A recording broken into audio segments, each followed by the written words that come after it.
Hi there guys, I've seen a lot of moms doing these kind of videos about their experience with pregnancy and labor. I was pregnant last year until this year July. My baby boy is 4 months old now. He's big, he's growing fast, he's healthy, thanks God. So I was with diabetes during my pregnancy, but it was quite late when we realized it with my midwife. It was 32nd week when we knew already. I was going to my appointments almost every week. I was there for checkups, for scan to see if the baby is gonna develop way too fast or no. And basically I didn't have a birth plan. I was thinking about water birth and all this kind of fancy stuff, but no, it didn't happen. My doctor told me, "Oh, darling, forget about that pink dreams. It's not gonna happen because you're gonna be on the chair all the time with dilating in liquid.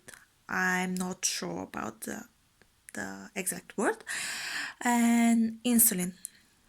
And I was like, okay. The ninth month, the last month, I spent on the bed because I was swollen like an elephant. I became like an elephant. I put 20 kilos, I think a bit more. No, 20 kilos. Yep. And it was very hard. My husband was there for me. He was helping. He was cooking, cleaning, and all the chores at home. So I went in the hospital on the 15th of July, and I went out on the 20th. So the induction was 3 days. On the fourth day, I was in the special room because I had 2 centimeter dilation. They start to put the liquid and the insulin. They broke my waters like noon. It was noon.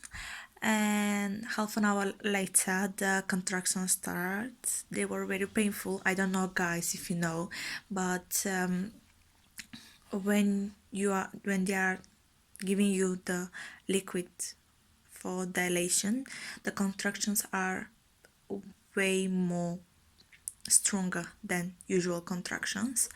So I got the epidural. It was a quiet experience.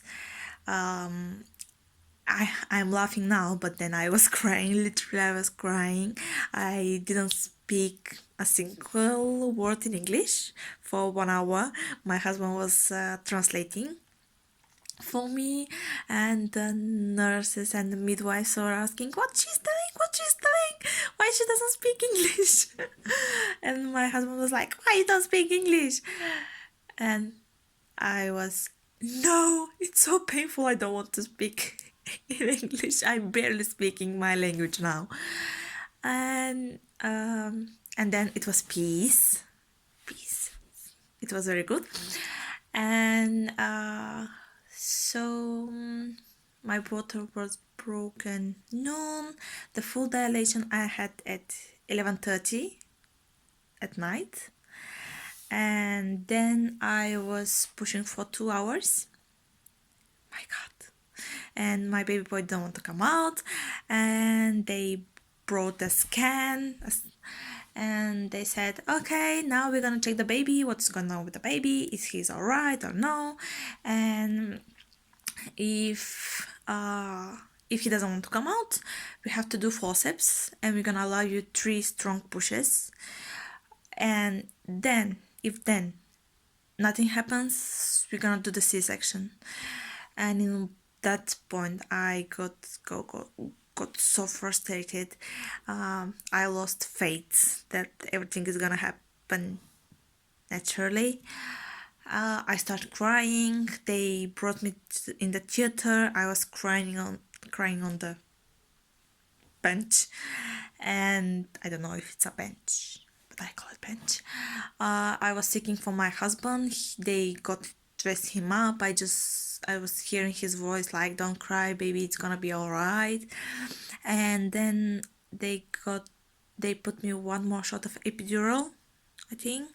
Yep, but it was stronger than the last one that I took, and I couldn't feel anything from the waist down. They made the cut, and they asked me to push. The thing is that I didn't know if I'm pushing because I didn't feel anything, and everyone was like, push, push, push. I was like, I don't feel anything. How can I know if I'm pushing or no? I tried my best, and on the last push, he just popped. They give it to me. I was like, thanks God, it's over. And I saw him. We both of me and my husband, we start crying, and it was very, very good experience. It was scary and good and exciting. Then they start sewing me. They start to put the stitches.